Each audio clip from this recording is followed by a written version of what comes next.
Alô, Luiz Américo. Alô, filho, nós tá aqui em Chihuahua, cidade zona bruta, hein? Olha o carro tronco que nós tá vindo aqui, tá?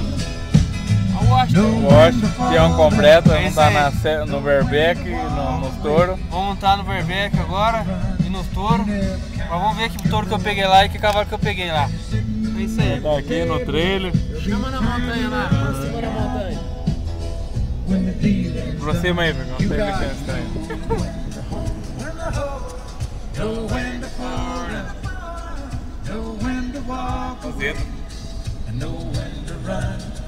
Esse velhão aqui, esse velhão que vai entrar agora no carro aqui é o Álvaro. Pensa num cara ajeitado. Tá mandando vir um sumo dos Estados Unidos pra mim. Manda um recado pro Brasil aí, Álvaro. Mandei. Abra para Brasil. Ah, que hable para Brasil. Ajá. ¿Qué digo? Diga salud. Salud. Salud de Brasil. Salud a Brasil. Ei, Álvaro, velho.